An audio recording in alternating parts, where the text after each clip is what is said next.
ನಾನು ನಿಮ್ಮ ದೀಕ್ಷೆ ಕಡಬ ಅಂತೇಳಿದೆ. ಏನಪ್ಪ ಒಂದು ವಿಷಯ ಹೇಳಲಿಕ್ಕಿತ್ತು ಅಂತೇಳಿ ತುಂಬ ಬೇಸರ ವಿಷಯ ಆಯಿತು ನನಗೆ ಅದು ಕೇಳಿದಾಗ. ಏನಪ್ಪ ಅಂತ ಹೇಳಿದ್ರೆ, ನಾನು ಪುನೀರ್ಕಟ್ಟೆಯಿಂದ ಧರ್ಮಸ್ಥಳಕ್ಕೆ ಸೀದಾ ಸುಬ್ರಹ್ಮಣ್ಯ ಬಸ್ಸಲ್ಲಿ ಬಂದಾಗ ಫುಲ್ ರಶ್ ಆಗಿತ್ತು. ಎಲ್ಲರೂ ಇಳ್ಕೊಳ್ತಿರುವಾಗ ಒಂದು ಅಜ್ಜಿ ನನ್ನ ಹತ್ರ ಹೇಳಿದ್ರು ಬ್ಯಾಗ್ ಇಡ ಅಂತ. ನಾನು ಹೇಳ್ದೆ ರಶ್ ಇದೆ ಬೇಡ ಅಂತ.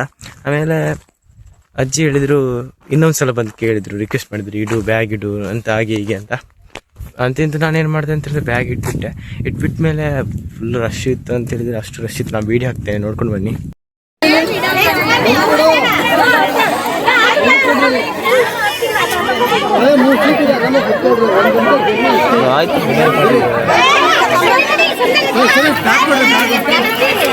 ಎಷ್ಟು ರಶ್ ಇತ್ತು ಅಂತ ಹೇಳಿದ್ರೆ ಹೇಳಲಿಕ್ಕಾಗಲಿಲ್ಲ, ಅಷ್ಟು ರಶ್ ಇತ್ತು. ನಾನು ವೀಡಿಯೋ ಮಾಡಿದ್ದೆ.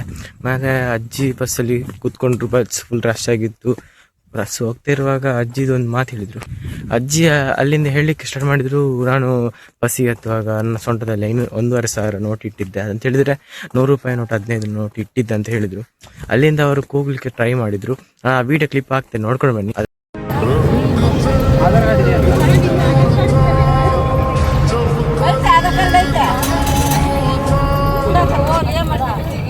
ಅದನ್ನು ನೋಡಿ ತುಂಬ ಬೇಸರ ಆಯ್ತಾಯ್ತಾ. ಯಾಕಂತ ಹೇಳಿದ್ರೆ ಅಷ್ಟು ದೂರದಿಂದ ಬಂದಿರ್ತಾರೆ, ಎಲ್ಲಿಂದ ಬಂದಿರ್ತಾರೆ ಅಂತ ಗೊತ್ತಿಲ್ಲ. ಬಟ್ ಆ ರಶ್ಶಲ್ಲಿ ಹತ್ತುವಾಗ ಏನೋ ಸೊಂಟದಲ್ಲಿ ಇಟ್ಟಿದ್ದ ಹಣ ಬಿದ್ದೋಗಿದೆ. ಪಾಪ ಅವರಿಗೆ ಏನು ಮಾಡ್ತಾರೆ ಅಂತ ಗೊತ್ತಾಗಲಿಲ್ಲ. ತುಂಬ ಬೇಸರ ಅನಿಸ್ತು.